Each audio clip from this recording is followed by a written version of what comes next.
C'est quelque chose qu'on voit, enfin que moi je n'ai jamais vu en France encore aujourd'hui. Ça n'a pas 4 roues, ça en a que 2. Qu'est-ce que c'est, Laurent? Alors ça a que 2 roues, mais c'est quand même un moteur de voiture, donc on est un peu proche de l'automobile. Donc c'est une moto Boss Hoss. C'est une moto qui vient des États-Unis, qui jusque-là n'était pas du tout homologuée en France, donc on ne pouvait pas l'avoir, on ne pouvait pas la vendre, on ne pouvait pas l'immatriculer. De toute façon, même c'était pas compliqué, c'était impossible.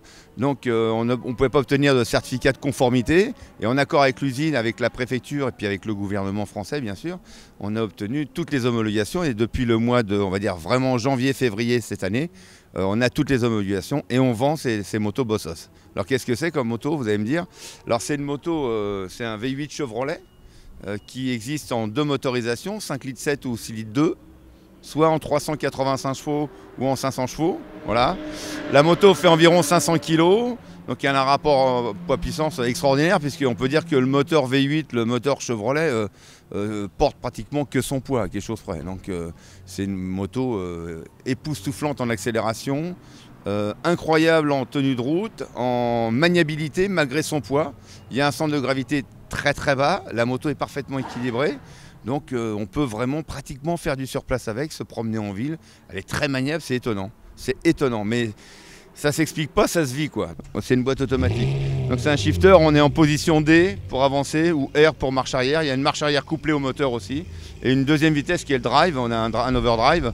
Pour chuter un petit peu en couple, au-delà de 200 km/h, on peut passer la deuxième. Quand on voit le levier de vitesse, parce qu'on peut l'appeler comme ça, et quand on voit la forme de levier de vitesse, on sait tout de suite à quoi s'attendre. C'est la démesure américaine. C'est moi qui ai un petit peu voulu donner une image forte de la moto, et effectivement la grenade, ça donne une explication tout de suite. Laurent, on a bien compris, tu es concessionnaire pour cette marque-là, voilà. Donc on peut venir te voir, voilà, acheter une moto et...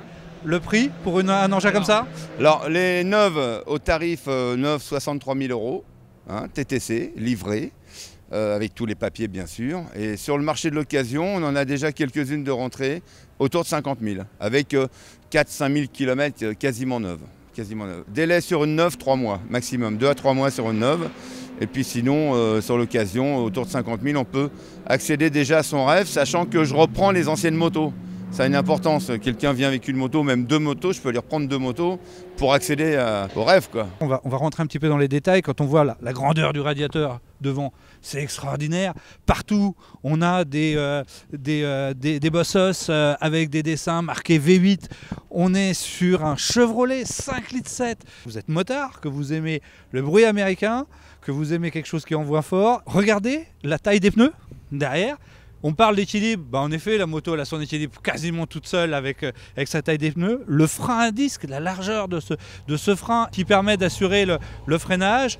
On a juste des caches, donc le détail on cache tout, c'est absolument fabuleux. Et on est sur une courroie, on n'est pas sur une chaîne. Bon, c'est une moto qu'on peut vraiment mettre entre guillemets entre toutes les mains de personnes raisonnables. Dès qu'on va démarrer la moto, en fait on est en D, donc c'est vous qui décidez d'avancer ou pas avec la poignée de frein.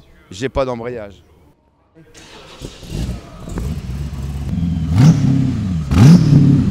C'est fabuleux. On ressent à côté de la moto la vibration au sol du moteur. C'est énorme, c'est énorme. En me mettant, j'ai une marche arrière là, donc là je vais me mettre en marche arrière. Là j'ai un bouton de sécurité qui est ici, là, et là je recule. La moto recule. Il suffit de lâcher frein pour décider de la faire avancer ou pas. Donc une fois que je lâche le frein, la moto elle va avancer. Voilà.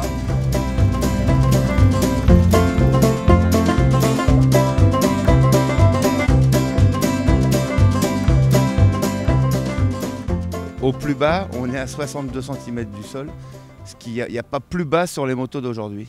On peut mesurer 1,45 m et conduire cette moto. Il n'y a plus de problème de taille. Je vais vous la faire descendre maintenant. C'est extraordinaire. Alors, vous êtes fanatique de moto, vous aimez ce qui envoie, mais ce qui envoie grave, allez l'essayer, contactez Laurent et je peux vous assurer que vous ne serez pas déçus. Merci Laurent.